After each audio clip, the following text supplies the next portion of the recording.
अस्सलाम वालेकुम, कैसे हैं आप सब। तो आज हम बात करेंगे एक्सरसाइज 5.2 के क्वेश्चन नंबर 2 की। मेरे पास ये क्लास 9th मैथमेटिक्स की बुक है साइंस ग्रुप की, और ये जो चैप्टर चल रहा है ये चैप्टर नंबर 5 है जिसका नाम है फैक्टराइजेशन।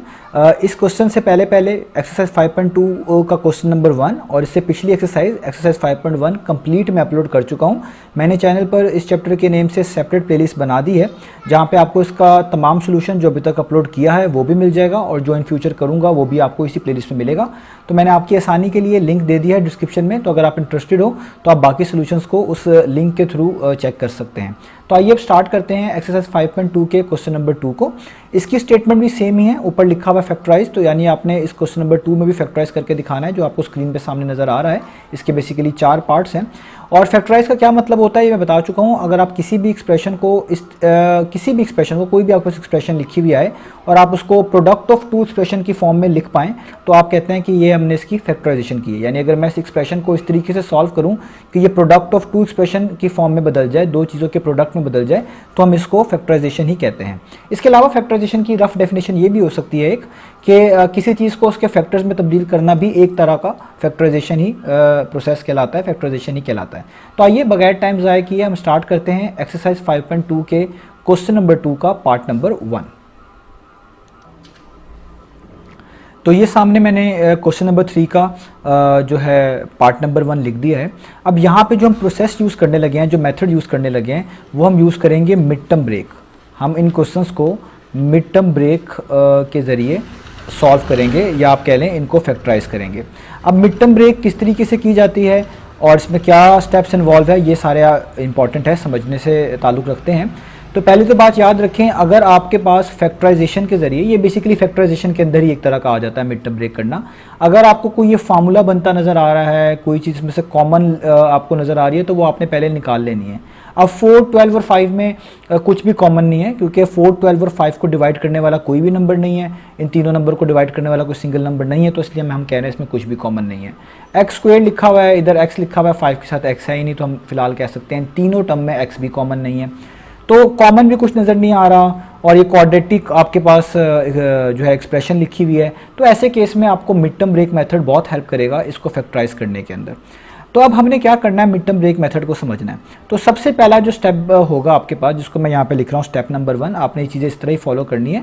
ये स्टार्ट में थोड़ा मुश्किल लगेगा आपको, लेकिन जैसे ही आप इसको एक दो बार कर लेंगे, एक दो क्वेश्चन इसके कर लेंगे, तो फिर आप देखेंगे ये बहुत आसान हो जाएगा। तो पहला स्टेप ये हुआ करेगा, जो भी एक्स स्क्वायर के साथ लिखा हुआ है उसको आपने लास्ट वाले नंबर से यानी कांस्टेंट से मल्टीप्लाई करना है। तो देखें एक्स स्क्वायर के साथ लिखा हुआ है 4, तो जो लास्ट नंबर लिखा हुआ है वो लिखा हुआ है +5। तो आप 4 को मल्टीप्लाई करेंगे +5 से। ये सबसे इंपॉर्टेंट स्टेप है। अब इस स्टेप को आप तभी सही कर पाएंगे जब आपके पास जो यहाँ पे क्वाड्रेटिक एक्सप्रेशन लिखी हुई है वो स्टैंडर्ड फॉर्म में लिखी होगी, यानी पहले एक्स स्क्वायर लिखा होगा, बाद में एक्स वाली टर्म लिखी होगी और एंड पे कांस्टेंट लिखा होना चाहिए। तो अगर ना लिखी हो तो पहले एक्सप्रेशन को इस फॉर्म में लिख लें, पहले एक्स स्क्वायर वाली टर्म लिख लें, फिर एक्स वाली टर्म्स लिख लें और फिर कांस्टेंट वाली टर्म लिख लें। अब हमने जो एक्स स्क्वायर के साथ कॉफिशिएंट है उसको लास्ट वाले नंबर से मल्टीप्लाई करवाना है, और उसका साइन का ख्याल रखना है, इसलिए मैंने यहाँ पे पॉजिटिव लगाया है, ताकि अगर यहाँ पे नेगेटिव भी आए तो आपको याद रहे कि यहाँ पे जो भी साइन हम यूज़ करेंगे, पॉजिटिव ना भी यूज़ करें तो ठीक है, लेकिन ये इसलिए लगा रहा हूँ ताकि इन फ्यूचर जो आगे क्वेश्चन हम करेंगे उसमें आप लोग ये भूलें ना कि यहाँ पे साइन लगाना चाहिए या नहीं लगाना चाहिए। तो ये जस्ट प्रिकॉशनरी मेजर के तौर पर मैं यहाँ पे यूज़ कर रहा हूँ। तो 4 को +5 से मल्टीप्लाई करें तो 4 5 टाइम्स होता है 20, और साइन पॉजिटिव ही आएगा, यानी +20 ही इसका आंसर आएगा। अब आपने करना क्या है, आपने दो ऐसे नंबर्स ढूंढने हैं जिनको मल्टीप्लाई करके यही नंबर आए, 20, और उन्हीं दो नंबर्स को ऐड करने से कह लें या सब्ट्रैक्ट करने से कह लें, उन्हीं दो नंबर्स को जो आप यहाँ पे लिखेंगे इस वाले बॉक्स में और इस वाले बॉक्स में, उन्हीं दो नंबर्स में अगर हम कुछ साइन की मॉडिफिकेशन कर लें तो, या साइन की मॉडिफिकेशन ना भी करें तो भी प्लस या माइनस करने से आपको मिडिल टर्म मिलनी चाहिए। अब मिडिल टर्म किसको बोलते हैं, जो यहाँ पे x के साथ यानी x वाले के साथ जो x का कोफिशिएंट है वो मिडिल टर्म होती है, वो लिखी होती है। तो ये लिखी हुई है +12, यानी आपको मिले +12। पॉजिटिव यहाँ पे लिख लें तो भी ठीक है, ना लिखें तो भी ठीक है। अब आपने ऐसे दो नंबर ढूंढने हैं जिनको मल्टीप्लाई करके 20 आए, और उन्हीं दो नंबर्स को साइन की मॉडिफिकेशन करने के बाद या ना भी करें तो प्लस या माइनस करने से मिडिल टर्म मिलती हो। अब ऐसे दो नंबर्स कैसे ढूंढे जाएं? पहले तो बात, जो नंबर आपके पास दिया हुआ है जिसको मल्टीप्लाई करके आपने वो दो नंबर ढूंढने हैं जिनको मल्टीप्लाई करके 20 आना चाहिए। आप 20 के फैक्टर्स देख लें, 20 को डिवाइड करने वाले कौन से नंबर हैं। तो 1 तो ऑब्वियसली सब में ही काउंट होगा, इसके अलावा भी आप देख लें 2 है, आपके पास 4 है, 5 है, 10 है, 20 है, यानी जितने भी इसके फैक्टर्स हैं उनमें से आप 20 को बारी बारी सब पे डिवाइड करके देखें, आपको पता चलेगा कौन कौन से पॉसिबल नंबर्स हो सकते हैं जिनको मल्टीप्लाई करके आपस में 20 लिया जा सकता है। तो अभी यहाँ पे बहुत जो है ना हमारे पास चीज़ें क्लियर हैं कि हमने बीच में जो मिड टर्म बनानी है वो 12 है और मल्टीप्लाई करके जो नंबर बनाना है वो हमारे पास आना है 20। तो बहुत आसान केस है कि अगर हम 10 को 2 से मल्टीप्लाई करवा दें तो हमारे पास क्या आता है 20। तो देखें ये पहला वाला जो स्टेप है इसमें मैं लिख सकता हूँ यहाँ पे 10, ये पहला नंबर हमें मिला 10 और दूसरा नंबर मिला 2, क्योंकि 10 को 2 से मल्टीप्लाई करने से 20 आता है। अब इन्हीं दो नंबर को ऐड करने से या सब्ट्रैक्ट करने से अगर मिडिल टर्म मिल जाती है आपको, तो इसका मतलब है आपने बिल्कुल उसकी सही तरीके से मिड टर्म ब्रेक कर दी है। तो आप देखें, अगर मैं इसी नंबर को लिखूँ यहाँ पे 10 और इसी नंबर को लिखूँ यहाँ पे 2 और यहाँ पे मैं इनको माइनस हटा दूँ, क्योंकि 10 माइनस 2 तो 12 नहीं हो सकता, हाँ 10 प्लस 2 12 हो सकता है, तो इसलिए मैं माइनस को हटा देता हूँ। प्लस या माइनस में से किसी एक चीज़ से बच जाना चाहिए। तो आप देखें मेरे पास ये दोनों चीज़ें बिल्कुल करेक्ट जो है ना सेटिस्फाई हो जाती हैं। 10 2 टाइम्स 20 भी होता है और इन्हीं दो नंबर्स को यानी 10 को और 2 को अगर मैं प्लस करूँ तो मुझे 12 भी मिलता है। तो इससे पता चला कि वो दो नंबर्स जो हैं वो होंगे 10 और 2, तो मुझे पता चल गया।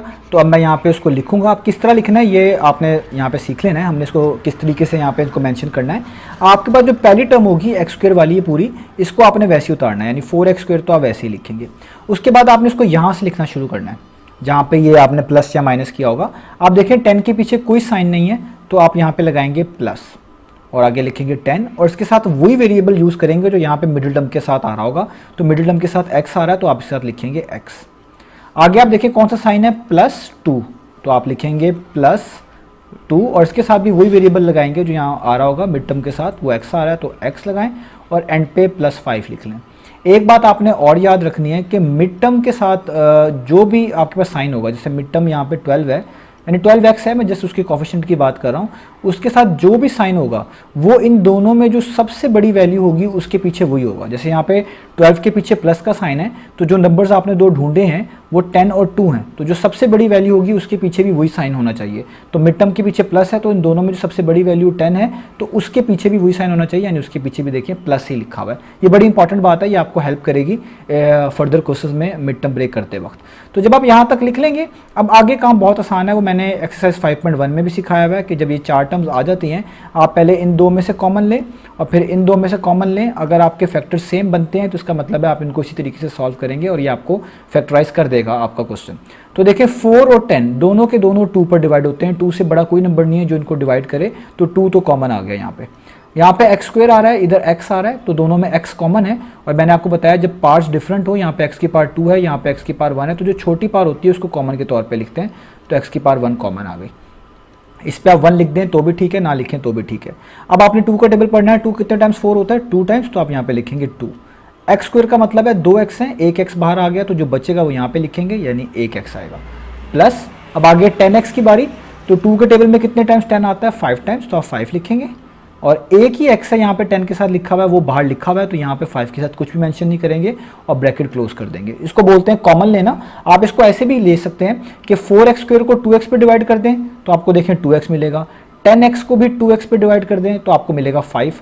तो आप कॉमन जो ले रहे होते हैं इसको इस तरीके से भी आप यहाँ पे समझ सकते हैं कि जो भी चीज़ कॉमन आती है वो पहली और दूसरी टर्म के लिहाज से, यानी पहली और दूसरी टर्म में से अगर आपने कोई चीज़ कॉमन ली है तो पहली टर्म को भी उस पर डिवाइड करें, दूसरी को भी करें, जो बचता है वही ब्रैकेट के इनसाइड लिखा होता है। आप इसको इस तरीके से भी समझ सकते हैं।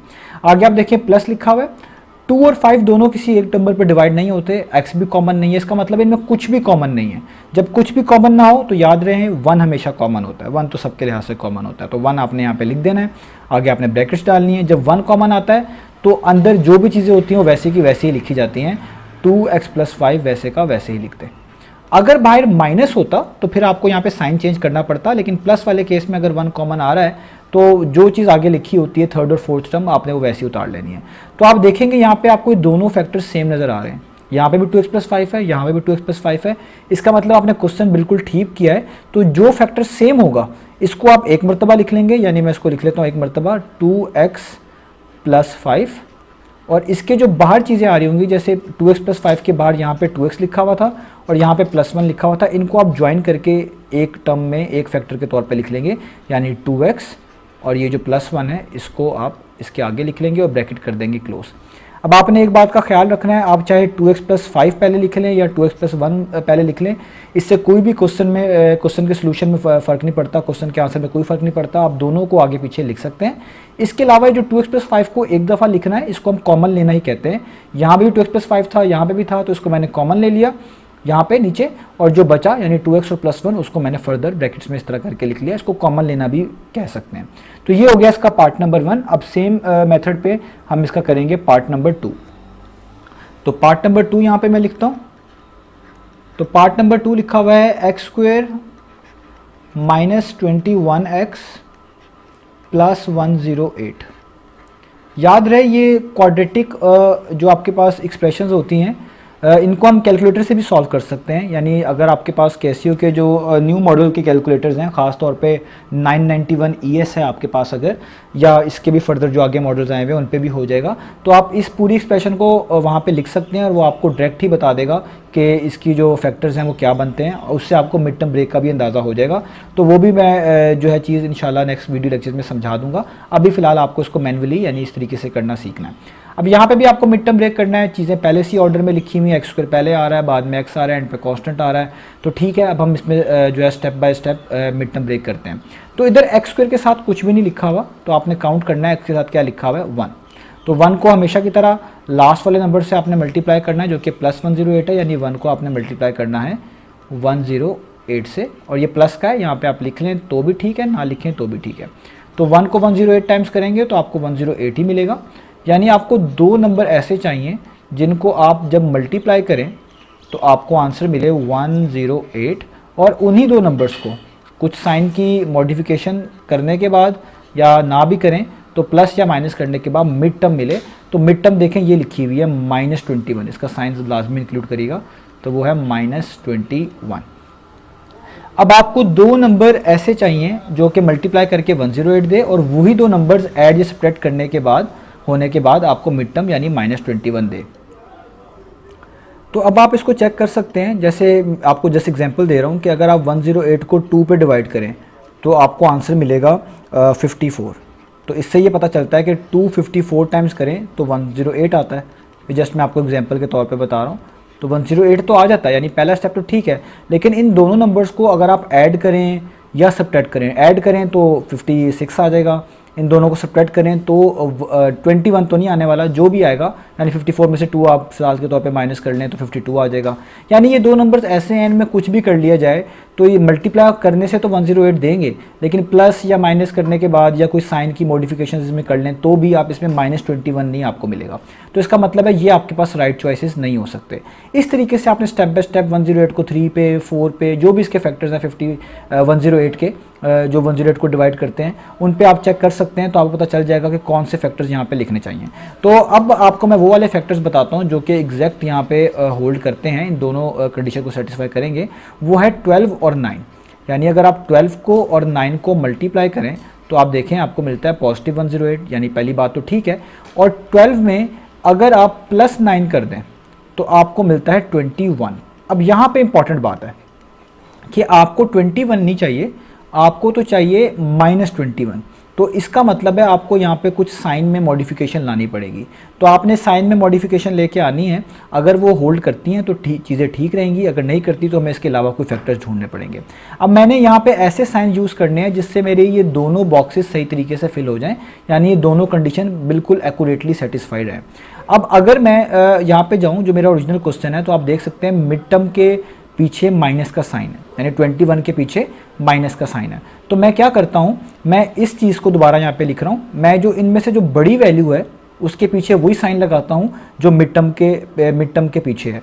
तो यहाँ पे 12 और 9 में सबसे बड़ी वैल्यू 12 है, तो मैं इसके पीछे लिख लेता हूँ -12। अब मैं इनको मॉडिफाई कर रहा हूँ, थोड़ा चेंज कर रहा हूँ। तो अब यहाँ पे 9 रह गया। अब मैं अगर 9 के साथ कोई साइन नहीं लगाता तो आपको पता है इसके साथ कंसिडर किया जाएगा प्लस, तो प्लस माइनस माइनस है, तो यहाँ पे ये -108 बन जाएगा, जबकि हमने बनाना है 108। इसका मतलब है मुझे 9 के साथ लाजमी माइनस लगाना पड़ेगा, क्योंकि -12 को जब -9 से मल्टीप्लाई करूँगा तो माइनस माइनस हो जाएंगे प्लस, और 12 9 टाइम्स हो जाएगा 108। तो मुझे ये रिक्वायर्ड था कि मैं 9 के साथ माइनस लगाऊं। अब अगर ये दो नंबर्स मुझे ऐड होने या सब्ट्रैक्ट होने से -21 देते हैं तो मेरा काम ख़त्म हो गया। और आप देख सकते हैं अगर मैं -12 -9 कर दूं, यानी इन दो नंबर्स को इस तरीके से ही लिख दूं, तो माइनस माइनस प्लस होता है, तो 12 में 9 ऐड करेंगे 21 आएगा, और साइन बड़ी वैल्यू का यूज़ करेंगे जो कि 12 है, उसके पीछे माइनस का साइन है, तो ये -21 आएगा। तो देखिए मेरे दोनों बॉक्स बिल्कुल सेटिस्फाई हो जाते हैं, यानी दो नंबर ऐसे मिल जाते हैं जिनको मल्टीप्लाई करने से 108 भी मिल रहा है, और उन दो नंबर्स को अगर आप ऐड या सब्ट्रैक्ट करें तो आपको -21 भी मिल रहा है। अब इस स्टेप को आप इस तरह भी लिख सकते हैं कि आप -12 में ऐड कर दें -9। तो देखें प्लस माइनस क्या होता है, माइनस, ये वापस ऐसा बन जाएगा, और ये आपको पता ही है -21 होता है। तो मैं आपको जस्ट ये लिख के दिखा दिया ताकि आप कंफ्यूज ना हो। तो इसका मतलब पहला नंबर जो है वो आपको मिला -12, और दूसरा नंबर है वो आपको मिला -9। यही दो नंबर्स आपको अंदर लिखने हैं, इधर नीचे -12। अब मैं यहाँ पे इस -9 की जगह पे इस तरह लिख देता हूँ, ये वाला माइनस ही रहने देता हूँ, यानी ये -12 और -9। इस आपको मैंने ये स्टेप भी करके दिखा दिया ताकि आप इसके ऐड होने के लिहाज से कंफ्यूज ना हो। तो देखिए मैंने -12 और -9 लिख दिया। तो अभी क्लियर हो गया कि ये दो, तो मैं लिखना स्टार्ट करूँगा। मैं सबसे पहले लिखूँगा 1x², उसके बाद यहाँ से लिखूँगा, ये है -12, तो लिखूँगा -12, इसके साथ वही वेरिएबल यूज़ करूँगा जो यहाँ पे लगा हुआ है, यानी x, आगे लिखूँगा -9, और वही वेरिएबल यूज़ करूँगा जो मिड टर्म के साथ है, यानी x, और एंड पे लिख लूँगा 108। अब पहली दो टर्म में से कॉमन निकालता हूँ, तो इसमें x दोनों में आ रहा है, छोटी पार कॉमन आती है, तो x सिर्फ कॉमन आएगा। 1 और 12 में तो कुछ कॉमन नहीं है, 1 ही कॉमन है, उसको आप यहाँ पे लिख लें तो भी ठीक है, ना लिखें तो भी ठीक है। आगे ब्रैकेट्स, यहाँ पे x² है, एक x बाहर आ चुका है, तो यहाँ पे एक x लिखेंगे। -12 तो बाहर नहीं आया तो उसको लिखना पड़ेगा, ये वाला x पहले से बाहर मौजूद है, इसको छोड़ दें और ब्रैकेट क्लोज कर दें। इसके अलावा मैं बता चुका हूँ जो चीज़ कॉमन आती है इसको इन दोनों पे डिवाइड करें, जो जो आंसर मिलते हैं वही ब्रैकेट्स के इनसाइड लिखे होते हैं। यहाँ पे आप लिखना पड़ेगा माइनस। अब आपने देखना है कि 108 में और 9 में कुछ कॉमन तो नहीं है, तो आप देखेंगे 9 और 108 दोनों 9 पर डिवाइड होते हैं। 9 1 टाइम्स 9 होता है और 9 12 टाइम्स 108 होता है, और सबसे बड़ा नंबर है जो इन दोनों को डिवाइड करता है, तो इसका मतलब है 9 यहाँ पे कॉमन आएगा, ब्रैकेट्स। 9 1 टाइम्स 9 होता है, यहाँ पे आप 1 लिख लें ठीक है, ना लिखें तो भी ठीक है, तो जस्ट मैं x ही लिख रहा हूँ। और बाहर माइनस है, जब भी बाहर माइनस होगा अंदर साइन चेंज करने पड़ते हैं ऐसे कंडीशन में, तो ये प्लस है तो ये हो जाएगा माइनस, और 9 12 टाइम्स होता है 108, तो यहाँ पे आप लिख लेंगे 12। तो आप देखिए दोनों फैक्टर सेम बने, इसका मतलब आपने मिड टर्म ब्रेक ठीक करी है। तो जो फैक्टर सेम बना होता है इसको हम बाहर कॉमन के तौर पे लिख लेते हैं। मैं इसको यहाँ पे लिख लेता हूँ x - 12, ये दोनों में सेम था, इसको एक दफ़ा लिख लेना है, और जो इसके अलावा बचेगा उनको भी मिलाकर एक दफ़ा लिख लेना है, यानी x और -9 इनको मिलाकर लिख लें x -9 और ब्रैकेट्स यूज़ कर लें, तो यही इसकी फैक्टराइजेशन हो जाएगी। आप इनमें से x -9 को पहले लिख लें या x -12 को, कोई फ़र्क नहीं पड़ता, सोल्यूशन इसका वही रहेगा। तो ये इसका हो गया पार्ट नंबर 2। अब इसके चलते हैं नेक्स्ट पार्ट पे। अब हम यहाँ पे जल्दी जल्दी करेंगे, अब आपको चीज़ें समझ आ गई होंगी कि मिड टर्म ब्रेक हम किस तरीके से कर रहे हैं। तो पार्ट नंबर 3 अब हमारे पास वो है x² - 11x - 42। पहला स्टेप सेम है, x² का जो 7 कोफिशिएंट है कुछ नहीं लिखा हुआ, तो आप 1 कंसीडर करेंगे और उसको लास्ट वाले नंबर से मल्टीप्लाई करेंगे जो कि कांस्टेंट होगा। तो 1 को मल्टीप्लाई कर लें -42 से, तो 1 - 42 टाइम्स करेंगे तो -42 ही आएगा। अब आपको दो नंबर ऐसे चाहिए जिनको मल्टीप्लाई करने से आपको ये वाला ही नंबर यानी -42 ही मिले, और उन्हीं दो नंबर्स को ऐड या सब्ट्रैक्ट करने से आपको मिडिल टर्म यानी -11 मिले, जो कि यहाँ पे x के साथ लिखी होती है। तो अब ऐसे कौन से नंबर हो सकते हैं, तो आप देखें एक तो नंबर हो सकता है 42 को आप 2 पे डिवाइड करके देखें। फॉर एग्जांपल मैं यहाँ पे एग्जांपल के तौर पे आपको समझा रहा हूँ बार बार। 42 को जब आप 2 पे डिवाइड करेंगे तो 2 21 टाइम्स 42 होता है, तो आपको 21 मिलेगा। इसका मतलब होता है कि 2 को 21 से मल्टीप्लाई करने से 42 आता है। लेकिन 2 और 21 को ना ऐड करने से 11 मिलने वाला है, ना ही आपको सब्ट्रैक्ट करने से 11 मिलने वाला है। तो इसका मतलब है ये तो जो प्रॉपर दो फैक्टर्स हैं उसके नहीं हो सकते। क्या करेंगे, हम इसको 3 पे डिवाइड करके देखते हैं। तो जब आप 42 को 3 पर डिवाइड करेंगे तो आपके पास आंसर मिलेगा, तो जब आप 42 को 3 पे डिवाइड करेंगे तो आपको आंसर मिलेगा 14। इसका मतलब है कि 3 को 14 से मल्टीप्लाई करने से आपको 42 मिलता है। तो पहली बात तो ठीक हो गई कि 42 तो मिल रहा है, जस्ट साइन का मसला रह गया, वो हम एडजस्ट कर लेंगे, उसको मैंने आपको कहा है कि हम उसको थोड़ा सा मॉडिफाई करेंगे। अब मैंने क्या करना है इनके साइन के हवाले से, पहले तो बात जो बड़ा नंबर है उसको पहले लिख लेता हूँ, यहाँ पे 14 × 3 लिख लेता हूँ ताकि चीज़ें जो हैं सही दिखें और थोड़ी आसान लगें। तो अब यहाँ पे आपको मैंने बताया कि जो भी मिडिल टर्म लिखी होगी उसके पीछे साइन देखना कौन सा है, तो मिडिल टर्म के पीछे माइनस है, तो यहाँ पे जो सबसे बड़ा नंबर है 14 और 3 में से 14 बड़ा है, उसके पीछे वही साइन डाल दें यानी माइनस लिख दें। अब जाहिर बात है मुझे अगर यहाँ पे -42 बनाना है तो 14 3 टाइम्स तो 42 आ जाएगा। अगर मैं इसके साथ प्लस ही रहने देता हूँ तो प्लस माइनस क्या होता है माइनस, तो यहाँ पे माइनस आएगा। अगर मैंने यहाँ पे खुद से माइनस लगा दिया तो माइनस माइनस प्लस हो जाएगा, तो यहाँ पे प्लस आएगा जो कि मुझे रिक्वायर्ड नहीं है क्योंकि मुझे तो -42 बनाना है। इसका मतलब मुझे यही लिखना पड़ेगा, यही मेरा करेक्ट वे है। अब दूसरा स्टेप देखता हूँ कि क्या इन दोनों नंबर को ऐड करने से या स्प्रेड करने से कोई चीज़ बनती है। तो आप देखिए इन दोनों नंबर को आप जस्ट ऐड कर दें, -14 में प्लस कर दें ये वाला नंबर 3, तो आप देखें प्लस माइनस माइनस होता है, 14 में से 3 माइनस करेंगे 11 आएगा, और साइन आपको वही लगाना पड़ेगा जो बड़े नंबर के साथ है यानी माइनस। तो देखें दोनों चीज़ें करेक्ट हो गई। इसका मतलब जो दो नंबर मिले हैं वो एक है -14 और 3, और इस तरीके से आपको यहाँ पे माइनस हटा देना क्योंकि ऐड करने से मिल रहा है, वो है -14 और 3। तो ये बात करेक्ट हो गई, मल्टीप्लाई करने से -42 भी मिल रहा है, ऐड करने से 11 भी मिल रहा है। तो हम लिखना स्टार्ट करेंगे इसको। हम लिखेंगे सबसे पहले 1x², ये 1 ना भी लिखें तो भी ठीक है, आगे यहाँ से लिखेंगे, ये लिखा हुआ -14 तो लिखेंगे -14, वेरिएबल ये वाला यूज़ करेंगे जो यहाँ पे आ रहा है यानी x, आगे लिखेंगे +3 तो आप लिखेंगे +3, वेरिएबल ये वाला यूज़ करेंगे यानी x, और एंड पे लिख देंगे -42। आगे सारा स्टेप सेम है। इन दो में से क्या कॉमन आ रहा है, दोनों में x है तो x कॉमन आएगा, छोटी पार कॉमन लेते हैं, x की पार 1 ही मैंने बाहर कॉमन लिखी है। इस 1 को लिखने की ज़रूरत नहीं है, यहाँ पे x का स्क्वायर है तो इसका मतलब है 2x थे, 1x तो बाहर है तो इधर 1x बचेगा अभी भी। 14x की बारी आए तो 14 तो लिखना पड़ेगा ही पड़ेगा, ये एक ही x है बाहर मौजूद है तो यहाँ पे लिखने की ज़रूरत नहीं है। प्लस का साइन, 3 और 42 में भी 3 कॉमन है, यानी 3 और 42 को डिवाइड करने वाला सबसे बड़ा नंबर 3 है तो 3 कॉमन आएगा। ब्रैकेट्स 3 1 टाइम्स 3 होता है, यहाँ पे आप 1 लिख लें तो भी ठीक है, ना लिखें तो भी ठीक है, बाकी यहाँ पे x तो बचता ही है वो तो लिखना ही पड़ेगा तो वो लिख लेता हूँ। माइनस वैसे ही रहेगा क्योंकि बाहर प्लस है तो अंदर साइन चेंज करने की ज़रूरत नहीं है, और 3 14 टाइम्स 42 होता है तो ये आ जाएगा 14। आगे स्टेप्स आपको पता है, जब ये वाले फैक्टर सेम आ जाएं इसका मतलब मिड टर्म ब्रेक ठीक की है, तो जो फैक्टर सेम है उसको एक दफ़ा लिख लेते हैं। इसको हम कॉमन निकालना भी बोलते हैं कि x - 14 एक तरह का इनमें कॉमन आ जाता है। इसके अलावा जो बचता है यानी x और +3 उसको भी हम जोड़कर एक दफ़ा लिख लेते हैं यानी x + 3। तो यही होती है इसकी फैक्टराइजेशन। इनको आगे पीछे लिख लेने से यानी x + 3 को पहले या बाद में लिख लेने से और x - 14 को पहले या बाद में लिख लेने से कोई भी फ़र्क नहीं पड़ता इसके सोल्यूशन में। तो ये इसका फाइनल सोल्यूशन हो गया। अब करते हैं इसका पार्ट नंबर 4 जो इसका लास्ट पार्ट है हमारे पास। तो पार्ट नंबर 4, तो पार्ट नंबर 4 में लिखा हुआ है हमारे पास x² + x - 132, x² + x - 132। अब यहाँ पे भी वही स्टेप्स करने पड़ेंगे। x के साथ लिखा हुआ है 1, तो 1 को पहले लास्ट वाले नंबर से आप मल्टीप्लाई करवा दें, तो 1 × -132, तो आपको पता है इसका आंसर आएगा -132। अब दो नंबर ऐसे ढूंढने हैं जिनको मल्टीप्लाई कराने से आपको -132 ही मिले, हमेशा की तरह जो बताता आ रहा हूँ, और उन्हीं दो नंबर्स को ऐड या सब्ट्रैक्ट करवाने के बाद आपको मिडिल टर्म मिले। अब यहाँ पे मिडिल टर्म क्या है, x के साथ तो कुछ भी नहीं लिखा हुआ। जब x के साथ कुछ भी नहीं लिखा होगा तो हम उसको खुद से कंसिडर करेंगे 1, यानी आपको क्या मिले 1, और साइन उसके पीछे प्लस का है तो आपको क्या मिले +1। अब ऐसे दो नंबर्स ढूंढने हैं जो ये दोनों कैटेगरी को फुलफिल हमारे पास यहाँ पे कर दें। तो अब यहाँ पे मुझे पता है, तो आप इसको इंशाल्लाह आप जल्दी जज करना शुरू कर लेंगे जब आप इसकी प्रैक्टिस करेंगे। तो 12 को अगर आप 11 से मल्टीप्लाई करें तो 12 11 टाइम्स होता है 132, तो इसका मतलब है 132 तो मुझे मिल गया, बस मुझे यहाँ पे चाहिए था -132, मुझे बस साइन एडजस्ट करने हैं। तो उसका तरीका मैंने आपको बता दिया, मिड टर्म ब्रेक के पीछे यहाँ पे लिखा हुआ है प्लस का साइन, तो इन दोनों में से जो बड़ा नंबर है उसके पीछे आप प्लस का साइन यूज़ कर लें, यानी 12 के पीछे लगा लें प्लस का साइन। जाहिर बात है अब 11 12 के पीछे तो प्लस फिक्स हो गया। अब 11 के पास दो चॉइसेस हैं, या तो प्लस का हो सकता है या तो वो माइनस का हो सकता है। अगर प्लस का हुआ तो +12 को +11 करने से वापस 132 ही मिलने वाला है, -132 तो नहीं मिलेगा।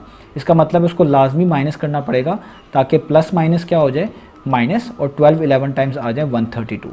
इसका मतलब जो दो नंबर मिले हैं वो +12 और -11 है, इसलिए आप यहाँ पे लिख लें +12 और यहाँ पे लिख लें -11। अब बस ये देखना है कि क्या इन दोनों नंबर्स को ऐड करने से या सब्ट्रैक्ट करने से मिडिल टर्म मिलती है या नहीं मिलती। तो आप देखें, अगर इस +12 को आप ऐड कर दें किसके अंदर, -11 में, तो इसको आप लिख सकते हैं +12 प्लस माइनस माइनस, तो प्लस माइनस माइनस होता है, तो 12 में से 11 जाएंगे तो आंसर आएगा 1 और साइन बड़ी वैल्यू का यानी +1। तो देखिए आपको +1 भी मिल रहा है। इसका मतलब अगर आप इन दोनों नंबर को यानी 12 को और -11 को ऐड करें तो आपको 1 मिलता है। अब आपने यहाँ पे मेंशन किस तरह करना है, मैं यहाँ से ये प्लस हटा दिया करूँगा क्योंकि ये प्लस माइनस माइनस हो जाता है। आपने इसको फाइनल फॉर्म में जो है ना मेंशन करना है, यानी साइन सॉल्व कर लेने के बाद, यानी 12 -11 है तो बीच में माइनस आएगा, तो मैंने इसलिए यहाँ पे माइनस लिख दिया है और आगे आपने 11 लिख देना है। ठीक है, तो ये आपके पास फॉर्म आ गई है, आपको पता चल गया जो दो नंबर्स हैं वो +12 और -11 है। अब आपने उसको यहाँ पे कोड कर देना है। ये आप सबसे लिखता हूँ, सबसे पहले लिखूँगा x², आप 1x² भी लिख लें तो भी बात सेम ही है। फिर यहाँ से लिखना शुरू करूँगा, ये +12 है, साथ वेरिएबल वही लगाऊंगा जो यहाँ पे यानी x मिड टर्म के साथ जो है। आगे यहाँ पे लिखूँगा -11, फिर दोबारा x ही लिखूँगा और एंड पे लास्ट वाली टर्म यानी 132। इन दोनों में से फिर दोबारा x कॉमन है तो आप x कॉमन ले लें, यानी छोटी पार कॉमन है, तो 2x में से एक x ही बचेगा प्लस का साइन। ये 12x है, इसमें से एक x बाहर जा चुका है तो जस्ट 12 बचा, तो यहाँ पे जस्ट 12 लिखें, माइनस का साइन। 11 और 132 में 11 कॉमन है, दोनों 11 पर डिवाइड होते हैं, इससे बड़ा नंबर कोई भी नहीं है जो इन दोनों को डिवाइड करे, तो 11 लिखें, ब्रैकेट्स लगाएं। 11 1 टाइम्स 11 होता है तो यहाँ पे 1 लिख लें तो भी ठीक है, ना लिखें तो भी ठीक है, तो जस्ट मैं यहाँ पे x ही लिख रहा हूँ, अभी नहीं लिख रहा। बाहर जब भी माइनस आएगा अंदर साइन चेंज करना है, माइनस माइनस प्लस होता है तो यहाँ पे प्लस लिखें। 11 को आप 12 टाइम्स करें तो 32 होता है, तो इसलिए यहाँ पे लिखें 12। अब आप देखें दोनों सेम आ गए, यहाँ पे भी 11 + 12, यहाँ पे भी यहाँ पे भी x + 12, यहाँ पे भी x + 12। तो जो चीज़ सेम है उसको आप एक मरतबा लिखेंगे, यानी x + 12। इसको हम कॉमन लेना भी बोलते हैं, ये दोनों में कॉमन होता है इसलिए इसको बाहर लिख लेते हैं एक तरह का, और जो बच जाता है उसको अलग से मिलाकर लिख लेना है, यानी ये x और -11 इनको मिलाकर लिख लेना है और ब्रैकेट्स इन पर लगा देनी है। इनकी पोजीशंस आगे पीछे करने हैं, x + 12 को पहले लिखें या x - 11 को पहले लिखें, इससे कोई भी फ़र्क नहीं पड़ता। तो यही इनका सोल्यूशन है। तो ये था हमारे पास एक्सरसाइज 5.2 का क्वेश्चन नंबर 2।